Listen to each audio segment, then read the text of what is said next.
going on, Jeromes? So all the hoopla surrounding Adam, Jerome, Ezekiel Thielen return to the Minnesota Fighting Vikings yesterday was so the trade compensation, right? Now the Panthers are celebrating it as like, oh, who the man? We demand. Who demand? We demand. It's whatever. And I know some Vikings fans are concerned about the price tag, but we're literally arguing with whatever draft capital. Like, so the on the trade chart, adding it up, projections, it's about a late 4th round pick, and I feel perfectly fine with that, especially since Kwesi has been cooking with the trades leading up to the trade. And we talked about, like, hey, the Harrison Phillips trade was the move before the move, and we'll get into it. So when you're evaluating the Adam Thielen trade, almost said Harrison Smith trade. It's like, hey, the Thielen trade, you have to include Harrison Phillips. You have to include Sam Howell. You have to include Mai Blackman, right? So wanted to take a look at things. And frankly, the Vikings came out pretty good. Because Kwesi, criticize Kwesi all you want. He had the foresight to lay the groundwork for this trade so that the Vikings had options. Either they freed up some cap, if they didn't get Thielen, as well as got some day 3 draft capital. If they did get him, he's already paid for, as well as you got that capital in your back pocket, right? And also with Jefferson, Addison off suspension, and Thielen, 3 deep 2.0. Let's go, baby. So first off, starting with the Harrison Phillips trade. So the Vikings sent Harrison Phillips as well as a 2027 7th round pick. Now, bear with me. There's going to be a lot of 2026, 2027 draft picks or whatever. And then the Vikings got back a 2026 6th as well as a 2027 6th as well. And, a lot of people raised eyebrows like, well, that's not really a lot of draft compensation for a defensive captain, team leader, spiritual leader. And I agree. But really was more about just getting a little bit of day 3 draft capital and as well as freeing up cap space. I think that was the most important part, where the Vikings did pay part of his salary, but they didn't have to go full freight or most of it to move him. Plus, let's be honest here, like numbers wise, with Elijah Williams rising up, LDR doing some great things, Jalen Redmond, if Harrison Phillips didn't have a guaranteed contract this year, I think the Vikings may have cut him. Right, so he wasn't part of the plan for this year. Slinging Sam Howell, obviously, whatever.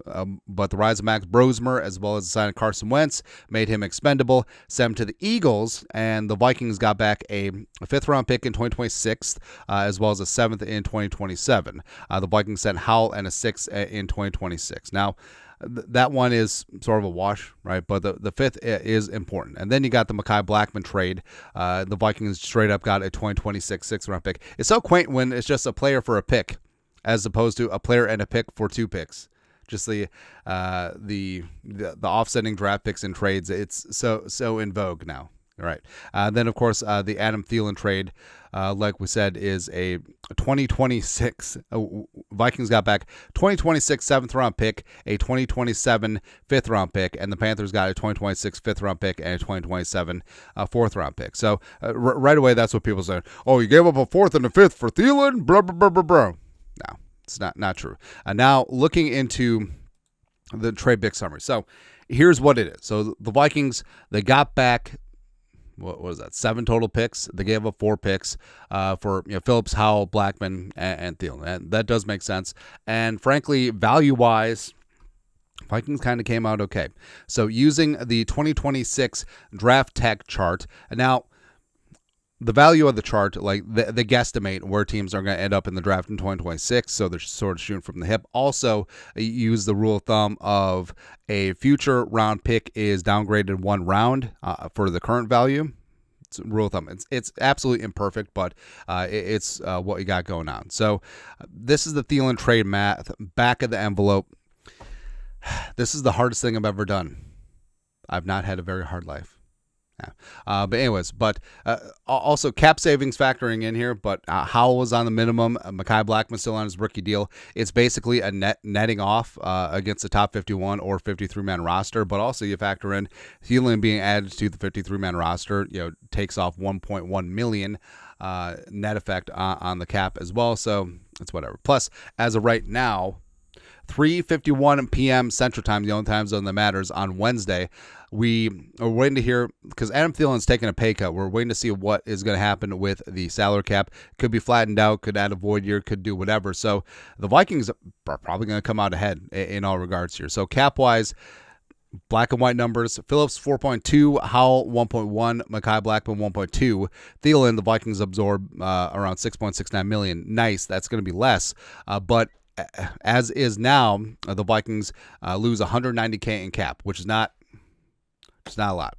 It's not a lot at all. And then draft capital gained, again, factoring in all of the draft picks that they got, the draft picks that they lost, as on the draft tag chart.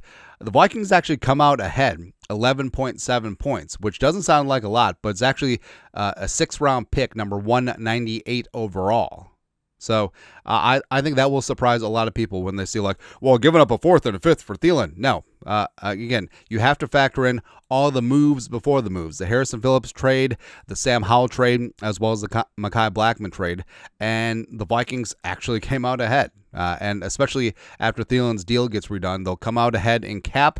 They'll come out ahead in draft capital. So, yeah, you could say, well, you lost Phillips, Howell, and Blackman.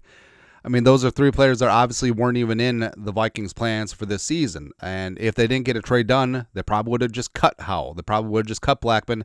And as we said before, if Phillips didn't have a guaranteed contract, they probably would have cut Phillips. Right? So, again, you could say whatever you want about Kwesi, but, I mean, this sequence of maneuvers, it's pretty damn good.